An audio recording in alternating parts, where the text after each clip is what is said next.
This is Macro Matters, and we're talking oil markets. Brent crude jumped as much as 14% during Asian trading on Friday morning as the Israeli strikes on Iran's nuclear facilities spark fears of a broader conflict. Homayoun Falakshahi is a senior oil analyst at Kpler.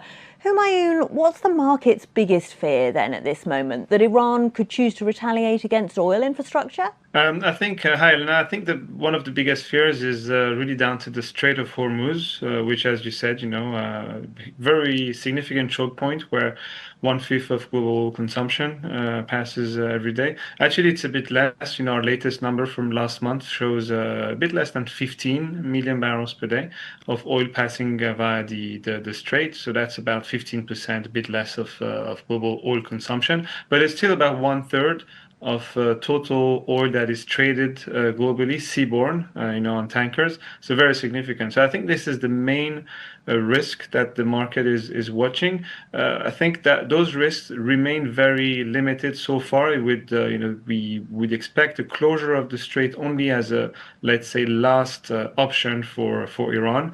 And so far we think the retaliation from Iran will remain limited to military sites in Israel. So far it's really constrained to nuclear and military infrastructure. Where does this rising tension leave OPEC plus oil producers in the Gulf, though? Yeah, I think they're in a very uncomfortable situation.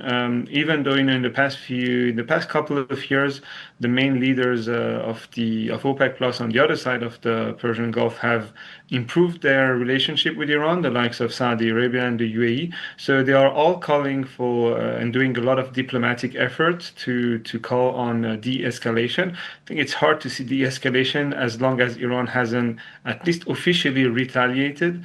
But I think what's important is the level of damage that Iran will be able to do this time, and whether that will lead to further escalation.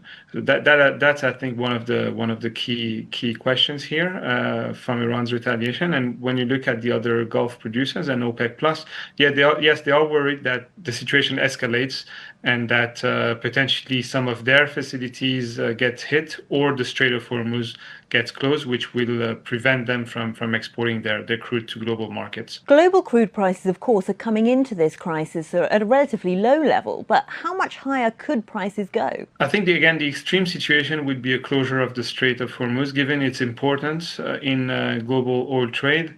The impact on oil would be very massive, and for sure we'll be seeing triple digits again for Brent, and potentially way above. I don't want to give a number, but I would say that we could easily see Brent reach $120 per barrel again.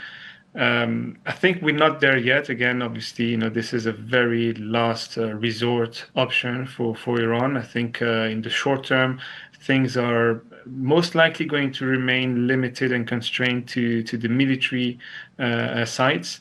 But I think nevertheless we still should see volatile markets in the next few sessions, and whenever there's rumors that we will see missile launches from Iran or from another attack from Israel, we'll see prices react. So I think it's dangerous right now to be a short in this market environment. What about the US reaction to higher oil? We know that President Trump doesn't want that. So what levers might the US try to pull to bring it back down? Yeah, I think it's very difficult to see the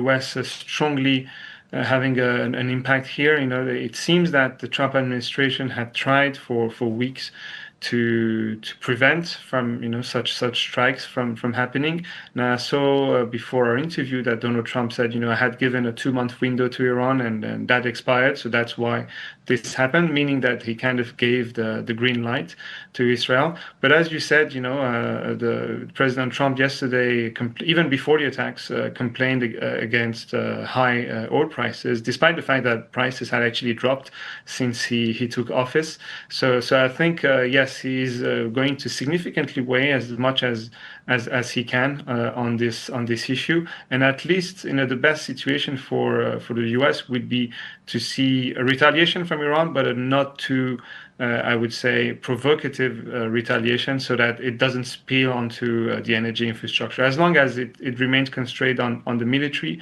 sides, I guess the US would still be okay with the outcome.